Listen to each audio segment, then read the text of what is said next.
ኣብ ጉዳይ መቕተልቲ ዘውዲ ሃብቱ ዝተዋህበ ውሳነ ብነፃ ምስንባትን ዓብዪ ተቃውሞ ኣልዒሉ ኣሎ።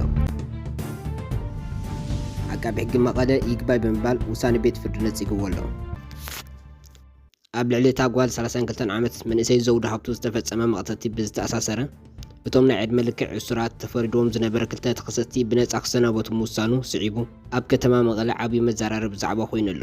ቤት ጽሕፈት ዓቃቢ ሕጊ ከተማ መቐለ ነቲ ውሳነ ብምንጻግ ይግባይ ምሕታቱ እንትፍለጥ 9 ናይ ሲቪል ማሕበራት ድማ ብሓባር ብምዃን ናይ ተቃውሞ መግለፂ ኣውፅአን ኣለዋ።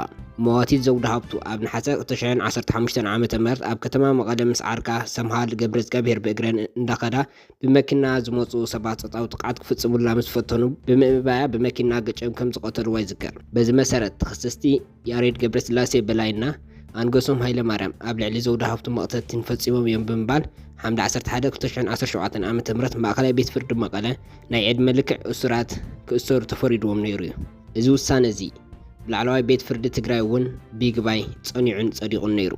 ብተወሳኺ እቲ ቀዳማይ ተኸሳሲ ያሬድ ገብረስላሴ ሙሉእ ብርሃን መኮንን ዝተባሃለት ካሊእ መንእሰይ ብምቕታል ተኸሲሱ እቶም ዝቐረብሉ ክስታት ሙሉእ ብሙሉእ ኣሚኑ ዝተቐበለ እዩ።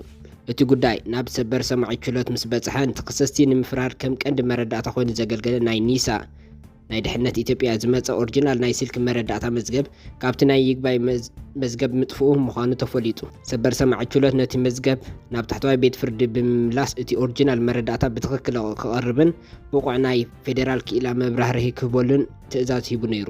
እንተኾነ ግን እዚ ትእዛዝ ከይተፈጸመን 5 ወርሕን 8 ችሎታታት ድሕሪ ምጽናሕ ኣብ ክንዲ እቲ ኦሪጂናል መረዳእታ ናይ ፌደራል ክኢላን ቅዳሕ መረጃን ስካኒድ ኮፒ ንናይ ክልል ክኢላታት ተተኪኦም ቀሪቦም እዮም።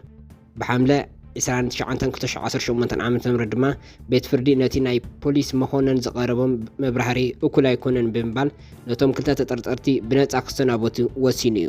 መልሲ ቤት ጽሕፈት ዓቃቢ ሕጊ ከተማ መቐለ ላዕለዋይ ቤት ፍርዲ ትግራይን ቤት ጽሕፈት ዓቃቢ ሕጊ ከተማ መቐለ ናይ ማእከላይ ቤት ፍርዲ ውሳነ ተቐባልነት የብሉን ብምባል ኣብቲ መዝገብ ይግባይ ምሕታቱ ዕላው ገይረሎም። ዝጠፍአ መዝገብ መረዳእታ ከምዘየለ ዝሓበረ እቲ ቤት ጽሕፈት ዓቃቢ ሕጊ ከተማ መቐለ እቶም ተቐተልቲ ኣብዚ ሕዚ እዋን ኣብ መቐለ ምህላዎም ዘይምህላዎም ከም ዘይፈለጠ ወሲኹ ኣፍሊጡ ኣሎ።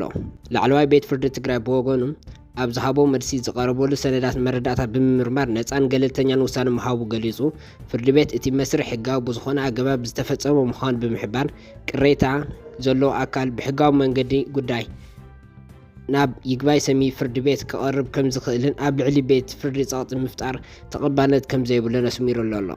ናይ ደቂ ኣንስትዮ ፍትሕን ሲቪል ማሕበራት ብሓባር ኣብ ዘውፅኦ መግለፂ ቀተልቲ ዘውዱ ብነፃ ምስንባቶም ንዓኣ ንኻልኣይ ግዜ ከም ምቕታል እዩ ብምባል ብጽኑዕ ተቃውሞን ገሊፀን ኣለዋ። እተን ማሕበራት ኣብቲ መስርሕ ናይ ስልጣን ምእታው ኢድ ከም ዝነበረ ጠቒሰን ናይ ጥቕሚ ግጭት ኮንፍሊክትስ ኦፍ ኢንተረስት ኣቦ እቲ ቀዳማይ ተኸሳሲ ያሬድ ገብረስላሴ ኮሎኔል ገብረስላሴ በላይ ናይ ቀደም ምክትል ኮሚሽነር ፖሊስ ትግራይ ኣብዚ ጉዳይ ናይ ስልጣን ምእታው ኢድ ከም ዘርአዩን ኣብ ግንቦት 2016 ዓ.ም እውን ንሓደ መርማሪ ፖሊስ ብስልኪ ፈራሪሖም እዮም ዝብል ናይ ጽሑፍ ቅሬታ ቀሪቦም ከም ዝነበረን ገሊፀን። ጸቕጢ ብልዕሊ ምስክራትን ዳኛታትን እቲ እንኮ ናይ ዓይንን ምስክር ሰምሃል ገብረ እግዚአብሔር ብዘይ ዝኾነ ክሲ ን8 ወርሒ ኣብ እሱር ምጽናዕን ኣብ ግንቦት 2017 ዓ.ም ድማ ብሰንኪ ናይ ድሕነት ስጋት ኣብ መቐለ ዝርከብ ዳኛታት ስራሕ ኣቋሪፆም ከም ዝነበሩን ኣዘኻኺረን።